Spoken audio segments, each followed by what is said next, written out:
రైట్గా మరో breaking news చూస్తున్నాం. గుంటూరు జిల్లాలో ఓ బాలిక అనుమానాస్పద స్థితిలో మృతి చెందింది. కొత్తరెడ్డిపాలెంలో గ్రామంలో 13 సంవత్సరాల బాలిక ఒంట్లో బాగులేదని ఉదయమే స్కూల్ నుంచి ఇంటికి వెళ్లిపోయింది.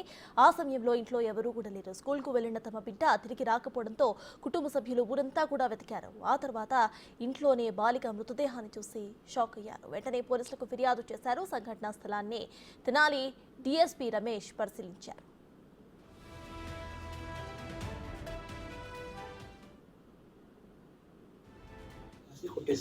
రాసి కొట్టేసాను సార్, మర్యాద రాసి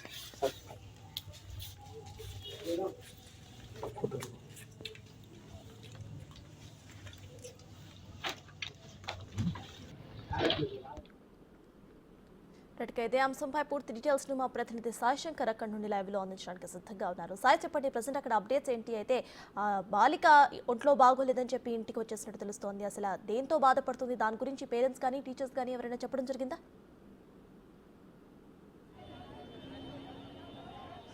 ప్రధానంగా చేబ్రోలుకు సంబంధించినటువంటి మైనర్ బాలిక మృతి ఏదైతే ఉందో ప్రస్తుతం ఉధృతంగా మారిందనే విధంగా చెప్పొచ్చు. ప్రస్తుతం ఆ బాలిక మరణానికి కారణమైనటువంటి నాగరాజు ఎవరైతే గ్యాస్ ఏజెన్సీలో పనిచేసేటటువంటి వ్యక్తి, అతని అరెస్టులను కోరుతూ ప్రధానంగా గుంటూరు జీజీహెచ్కి ప్రస్తుతం బాలిక మృతదేహాన్ని అయితే తీసుకొని రావడం జరిగింది. ఈ నేపథ్యంలో బంధువులు అదేవిధంగా అక్కడ గ్రామానికి సంబంధించినటువంటి వాళ్ళందరూ కూడా గుంటూరు జీజీహెచ్ హాస్పిటల్ ముందు కూడా ధర్నా కార్యక్రమం చేపడుతున్నటువంటి పరిస్థితి ఉంది. ప్రధానంగా బాలిక మృతికి కారణమైనటువంటి నాగరాజు ఎవరైతే ఉన్నారో అతన్ని అరెస్టు చేయాలనే విధంగా కూడా వాళ్ళైతే ప్రధానంగా డిమాండ్ చేస్తున్నటువంటి పరిస్థితులు ఉన్నాయి. ఇప్పటి వరకు అతన్ని ఎందుకు అదుపులోకి తీసుకోలేదనే విధంగా కూడా వాళ్ళందరూ అయితే ప్రశ్నిస్తున్నటువంటి పరిస్థితి ఉంది.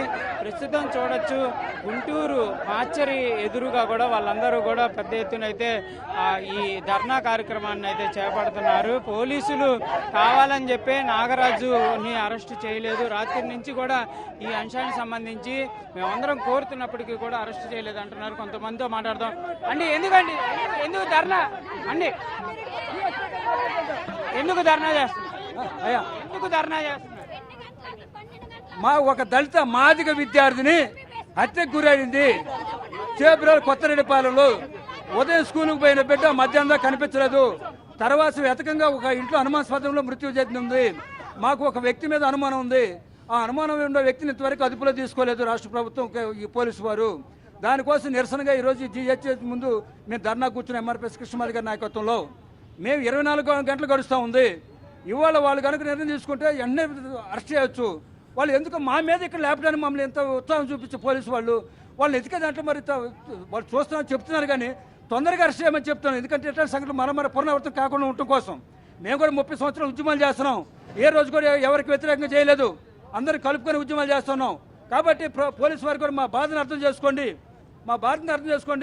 ఈ ఏదైతే బాధిత కుటుంబాలు ఉన్నాయో ఆ కుటుంబాన్ని న్యాయం చేయడం కోసం మీ కూడా కుటుంబాలు ఉన్నాయి. మీరు కూడా ఎన్నో స్పందించండి.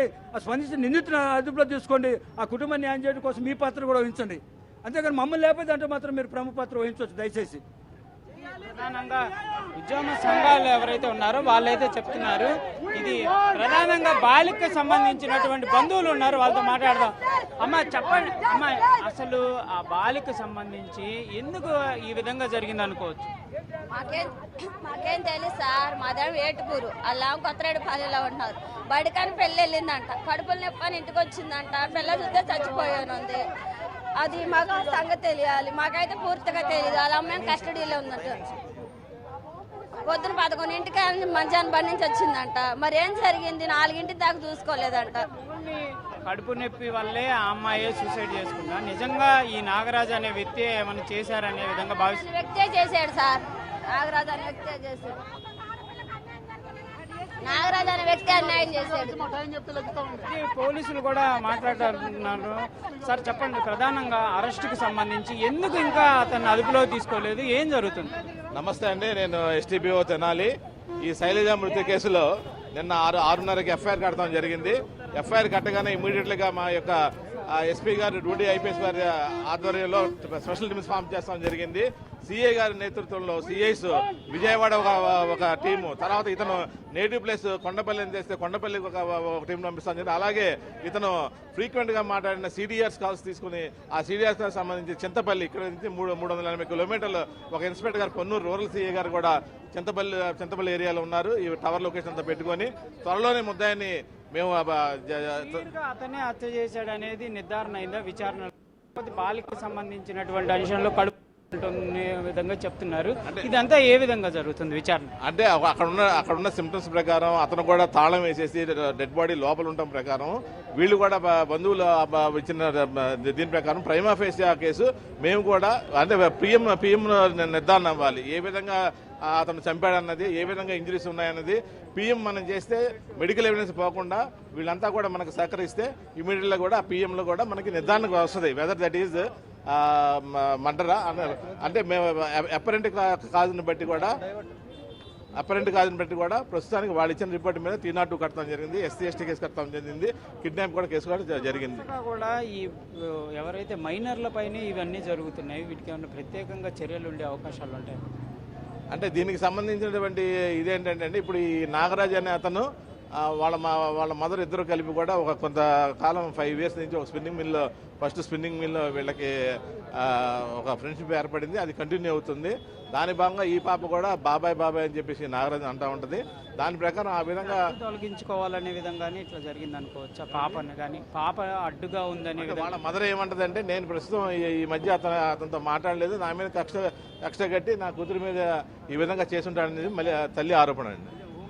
దృష్టికి ఏమైనా వెళ్ళిందా సార్ ఈ అంశంలో? వీళ్ళు డిమాండ్ ఏంటంటే వాళ్ళకి న్యాయం జరగాలనే విధంగా అంటున్నారు. మా పోలీస్ తరఫున చట్ట ప్రకారం మా న్యాయం ఏం చేస్తామండి, రిమైనింగ్ వాళ్ళు వచ్చే కాంపెన్సేషన్ కూడా ప్రభుత్వం నుంచి కన్సర్న్ MRO గారు, RDO గారు వీళ్ళందరూ కూడా మేము ఆల్రెడీ చెప్తాం జరిగింది. ఇది ప్రధానంగా కూడా డిఎస్పీ ఎవరైతే తెనాలి డిఎస్పీ కూడా మాట్లాడుతూ కూడా క్లియర్గా విక్టిమ్ అయితే చెప్పినటువంటి పరిస్థితులు ఉన్నాయి. ఈ కేసుకు సంబంధించినటువంటి అంశంలో కంపల్సరీగా పోలీసులు అయితే క్లియర్గా ఈ కేసుకు సంబంధించినటువంటి అంశంలో అయితే కంపల్సరీగా చట్టపరమైనటువంటి చర్యలు తీసుకుంటామంటున్నారు. ప్రధానంగా బాలిక తండ్రి కూడా ఉన్నాడు. అంటే ఏం జరిగింది అనుకుంటున్నారు అసలు? పోలీసు డిఎస్పీ కూడా మాట్లాడుతూ కంపల్సరీగా చట్టపరంగా చర్యలు అయితే తీసుకుంటున్నాం అన్నారు. కానీ ఇంకా లేట్ అవడానికి గల కారణాలు ఏంటి అనుకుంటున్నారు మీరు? ఇంకా అతన్ని అరెస్ట్ చేయలేదు, పోలీసులేమో ఒకవైపు అరెస్ట్ చేస్తామంటున్నారు. ఎందుకు చేయలేదు అనుకుంటున్నారు? ఇంకా వాళ్ళు చేస్తున్నాం అని చెబుతున్నారు సార్, అందుకే మేము ధర్నా చేస్తుంది. పాపను చేసిన వాళ్ళని తొందరగా పట్టుకోవాలని చెప్పేసి ఇలా కడుపులో నొప్పి అనే విధంగాని ఏదన్నా మీ దృష్టికి తీసుకొచ్చిందా? చెప్పలేదు. బాలిక కడుపుతో నొప్పితో వచ్చింది అంటున్నారు. స్కూల్లో చెప్పడం కానీ చెప్పారు, మీకైతే ఏం చెప్పలా. అమ్మాయి అన్నయ్యవా? నీతో కానీ నువ్వు అక్కడ ఉన్నట్టున్నావు కదా? ఊర్లో ఉన్నాను నేను, ఏటుకూరులో ఉంటా, తన చేబురలో ఉండిద్ది. అలా సంఘటన జరిగిన తర్వాత చనిపోయిందని మా బాబాయ్ మాకు ఫోన్ చేస్తే మేము అమ్మట్లో అక్కడికి వచ్చేసినప్పుడు అంబులెన్స్లో వచ్చేసారు. అప్పుడు మేమందరం మా మామయ్య వాళ్ళు మేమందరం ఫోన్లు చేసేసుకొని GGH వచ్చేసాం. మా బాబాయ్ ఫోన్ చేసి చనిపోయిందంటే ఎలా అంటే ఇక్కడికి వచ్చిన తర్వాత చెప్పారు మాకు, అంతే. ఇంకా ఇంకోటి, ఇప్పుడు ఉన్నటువంటి అంశంలో ఈ నాగరాజు ఇట్లా మీకు ఎప్పుడన్నా అనుమానంగా ఈ పిల్లల పైన కక్షగా ఉండటం ఇట్లాంటిది ఏదన్నా గమనించారా? నేను ఎప్పుడు గమనించాను సార్. మీతో బాగానే మాట్లాడేవాడా? అసలు ఆయన ఎవరో మాకు తెలియదు సార్, మాకు అసలు సంబంధమే లేదు. మరి పిల్ల ఎట్లా వాళ్ళకి ఎట్లా వాడు అట్లా చేసేయడమే కనుక్కుందామని ఇట్లాగా మేము అడుగుతున్నాం సార్. అంటే గతంలో ఎప్పుడు అతను మీ దృష్టికి రావడం కానీ అంటే పాప వెళ్ళే బడి రోడ్లో సైడ్ వైఫ్ అక్కడ పనిచేసే దగ్గర అతను కూడా పనిచేశాడు అనే విధంగా లేదు సార్. ఈ పిల్ల ఎవరన్నా అనుమానంగా నా వెంటదే వస్తున్నారు ఇట్లా నాకు అన్ని గతంలో కానీ ఎప్పుడు చెప్పడం జరిగిందండి? లేదు, ఇవన్నీ మాకైతే తెలియదు సార్. పాప వెళ్ళే దారి కొద్దిగా పక్క దారి అతనిది, ఇట్లా మెయిన్ రోడ్డు పక్క రోడ్డు ఆ సైడ్ అయింది ఇల్లు, పాప వెళ్ళే రూట్ ఇది. మరి పాప ఎప్పుడు 3-4 ఫ్రెండ్స్తో వెళ్ళిద్ది. ఒక పిల్ల రావడంలో చూసి వాడు ఎట్లా గమనించేసి అలాగా చేశాడు సార్, అది జరిగింది. ఆ పిల్ల మీద ఇష్టంతో అట్లా చేసి ఉంటారా, లేకపోతే కక్ష అనుకోవచ్చా? ఏదన్నా కక్షపూరితమైనటువంటి ఆలోచన తెలియాలి కదా. అతన్ని అడిగితే నువ్వు పాపని అంతగా ఇది చేయాల్సిన పనే వచ్చింది. మా పిల్ల అసలు ఎవరితో మాట్లాడు సార్, బడికి ఇంటికే సార్. బయటికి ఇంటికే తప్ప అలాంటి అది ఏది లేదు సార్. పిల్లలతో కలిసి వెళ్ళి చక్కగా ఇంటికి వచ్చి తన చదువుకొని అసలు ఇంట్లోంచి బయటకు కూడా వెళ్ళదు సార్. చిన్న పిల్లల మీద వరుసగా ఇలాంటివి జరుగుతున్నాయి.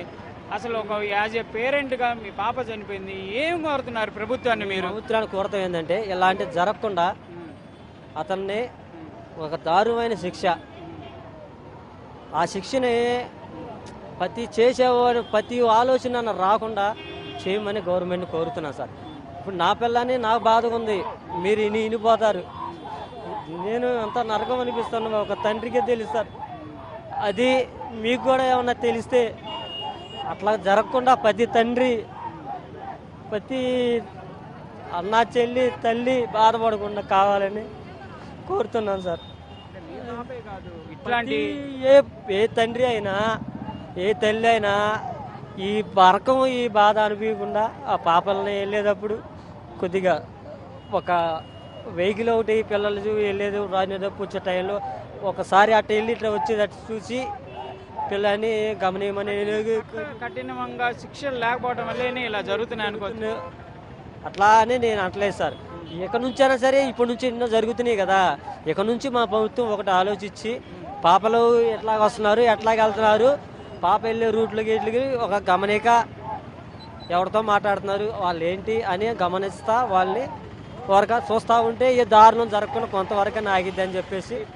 ఈ కేసుకు సంబంధించి హోమ్ మినిస్టర్ దగ్గర నుంచి కానీ ఎవరన్నా అంటే పవన్ కళ్యాణ్ కానీ ఇట్లా చంద్రబాబు కానీ ఎవరైనా స్పందించారా? లేదు సార్, లేదు సార్.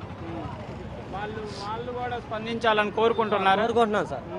ఇప్పుడు వాళ్ళు పెద్ద వాళ్ళు మా చిన్నబోటి వాళ్ళు బిగ్ టీవీ ద్వారా పవన్ కళ్యాణ్ గారిని కానీ సీఎం చంద్రబాబుని హోమ్ మినిస్టర్ మీరు ఏం అడగాలనుకుంటున్నారు అడగండి.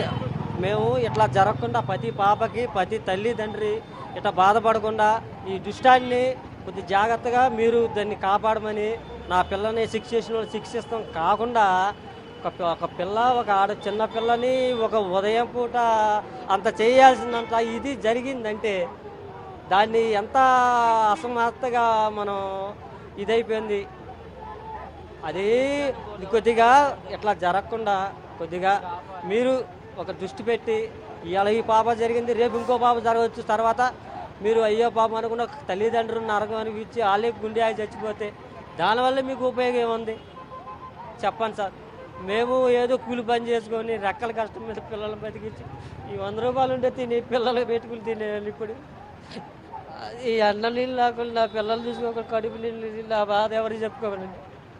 ఇట్లాగా ఇదే బాధ ప్రతి తండ్రి ప్రతి తల్లి ప్రతి అన్న చెల్లెళ్ళు బాధపడకూడదని నేను డిమాండ్ చేస్తున్నా సార్. న్యాయం జరగాలని మేము కూడా కోరుకుంటున్నాం. పోలీసులతో కూడా మాట్లాడేటటువంటి ప్రయత్నం చేశాం. వాళ్ళు కూడా కంపల్సరీగా న్యాయం చేస్తామనే విధంగా కూడా బిగ్ టీవీ ద్వారానే హామీ ఇవ్వడం జరిగింది. కంపల్సరీగా మీకు న్యాయం జరిగే వరకు మేము కూడా పోరాడతామండి. ఇది ప్రధానంగా కూడా చేబ్రోలు బాలికకు సంబంధించినటువంటి మృతి కేసుకు సంబంధించినటువంటి అప్డేట్స్ అని చెప్పొచ్చు. ప్రధానంగా పోలీసులు కూడా క్లియర్గా చెప్తున్నారు కేసు ఇన్వెస్టిగేషన్ జరుగుతుంది. ఎవరైతే అనుమానితుడిగా ఉన్నటువంటి నాగరాజు ఉన్నాడో అతని కోసం అన్ని రకాలుగా కూడా పోలీసులు అయితే ఇన్వెస్టిగేషన్ చేస్తున్నారు. అనేక రకాలుగా బృందాలుగా విడిపోయి కూడా అతన్ని వెతుకుతున్నటువంటి పరిస్థితి ఉంది. కంపల్సరీగా ఈ కేసులో అధికారులు కూడా వెంటనే అప్రమత్తం అయ్యారనే విధంగా కూడా పోలీసులు చెప్తున్నారు.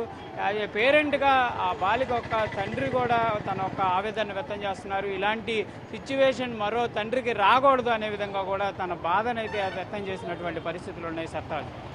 Right, thank you Sai.